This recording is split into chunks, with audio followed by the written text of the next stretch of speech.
What's going on, Paisanos? V here. Come on, you guys. Well, a bit of an updated video. So, I recently made a video about a young Yu-Gi-Oh player who, unfortunately, went to the slammer because he was starting some problems at locals, and he also had drugs, and his buddy in the passenger seat of his car also had a bench warrant. And your comments are absolutely hilarious. Uh, this kid said, "Boy is a low-level rare hunter." This guy said, "Ain't no way Treesing McGee is fighting people at a Yu-Gi-Oh tournament." This person says, "Could you speed it up, please? That's it, we're throwing hands. Stand up Centurion." Like, bro looks like he played too much meth mech. Like, the comments were absolutely wild.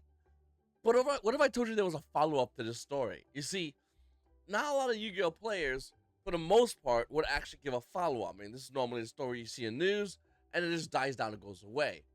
But we have something, and once again, it's up to you whether or not this person legit or not. But this person has a pretty big kind of follow-up story to the whole situation. And he says, "I was at this locals, and I can tell the full story. Haven was playing full power Snake Eye, and is considered one of the worst players. For reference, he used 4 cards in the hand to end on Jet Synchron on pass, due to him constantly being high and smoked at any combination of weed, alcohol, and cigarettes." What's wrong with them cigarettes? The night before the locals started, he shot up heroin and was falling asleep in between the matches, even dozing off when normal summoning Snake Eye Ash. We all been there, buddy. Well, not the heroin shooting up, but summoning Snake Eye Ash and going full combo when your opponent has no hand traps. It does get you a little bit sheeshy, I get it. It got to the point where he was also bashing other players behind their backs while making no sense of it whatsoever. Man. Dude summoned like a card next to him. He's saying, he goes Snake Eye Ash. Get next to him's like, Snake Eye Ash. He's like, Snake Eye Ash. Fucking pussy. Eventually, Jordan, the player, asks him to play faster. Was matched against him. Keep in mind that there was another Snake player right next to them, and he actually managed to complete the match before the first turn and was even done on Haven's side.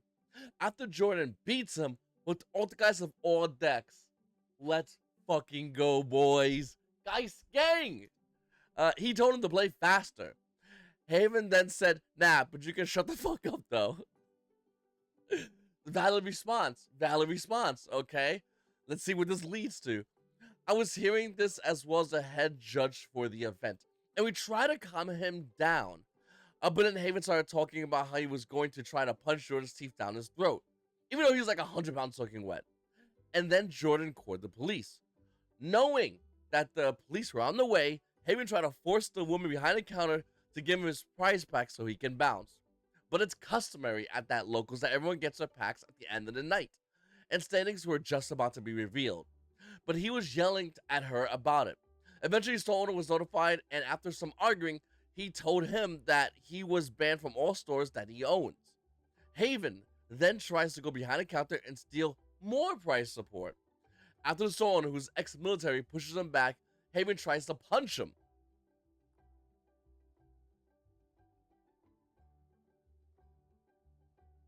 Why are you trying to fuck with a dude who used to be military? Like, they're trained to take you, put your ass on the dirt. Minimal. They're putting you in the ground. That's their training. My dad was military, and all my years growing up, when I lived with my dad, I would always play fight with him. And your boy V used to be fit a long time ago. My dad would come home from work, working the whole entire day. And once again, we play fighting when it's my dad. He'd bring me to the ground like that. Tap out. Okay. Ex-military people don't fuck around. Like, that shit doesn't leave you. Yeah, that's crazy. The store owner then suplexes him and restrains him until the police arrive. The rest of the story is here. That's great. Imagine going to somebody as ex-military and going, "Yeah, I can probably take him." I mean, you weigh 100 pounds. Dude probably watched too much Naruto, One Piece, and said, "Nah, I can do that." And then went to a card store and tried doing that, and got reminded about what happens when you do that. That is a crazy story of a crazy locals. I will say, and this is the kind of things that's up to the locals to obviously maintain. As weird as it sounds, yes, you got to call the cops. Yes, more than likely, Konami got to be notified. But you gotta let, as a store owner, you can't let leeway like that stuff happen. And my locals I go to, this was a while ago actually, probably about a year ago I think it was. There were two players playing. If I can find a video, maybe I'll show you in another video. But one dude basically slapped all the cards from another dude's table, and and my store, I mean Johnny on the spot, 86 that kid. They just walked up to him and said, "Okay, that's fine. You're out of here for good. I don't ever want to see you coming here. That's it. You put your hands on other stuff, or them. He put on their stuff, but obviously, whatever. You're gone. Get out of here. We don't play that shit." I understand you're mad. Yu-Gi-Oh! Players get mad constantly, and sometimes it is justified. I mean, playing at a regionals and winning a playmat, I ain't gonna lie, I'd be pretty pissed off. Especially when you go to vendor it after a couple of months of that map being out.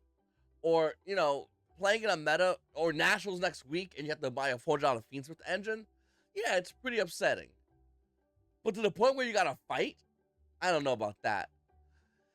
I said it before and I say it again, Yu-Gi-Oh! Players need drug tests whenever you win any kind of prize support at any kind of tier 2 or higher events. It sounds crazy right now, but it makes a lot of sense because I will get rid of all these fucking drug addicts from our game. And I'm not just saying like weed or whatever, I'm saying like actual people with actual drug problems. The last thing you want in your trading card game is drug paraphernalia. Like, why would you want that? Because it leads to things like this, where the stoner has to goddamn near fucking Hulk Hogan suplex the kid in order to calm his dumbass down, okay? Because the kid's all hocked up on garbage. Like, shit like that should not be at a locals. Period.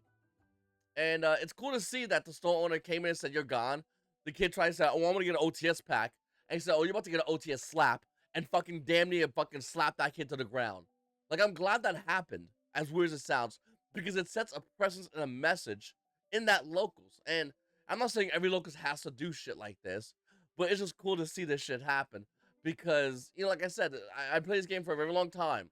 I've seen a lot of people that have mental disabilities, and we have a mental health crisis in this country, and a lot of people who are on fucking drugs, and I mean like badly. Like, if you smoke pot every now and then, whatever. But there's dudes that damn near can't live without that shit. And not just pop, but like everything. And they have to smoke it all the time. They have to inject it all the time. They have to do whatever they gotta do. And next thing you know, stuff starts ending up missing at the locals. And it's not just from the store, but from players, bro. Because listen, you got someone on heroin. It's only a matter of time before that dude starts stealing your deck and selling it to other kids. Or maybe the store to get money to buy more. Do you feel like going to locals next week? Why? There's a heroin addict. He's gonna buy. If I don't look at my backpack every 2 seconds, homeboy's gonna jack my shit and run.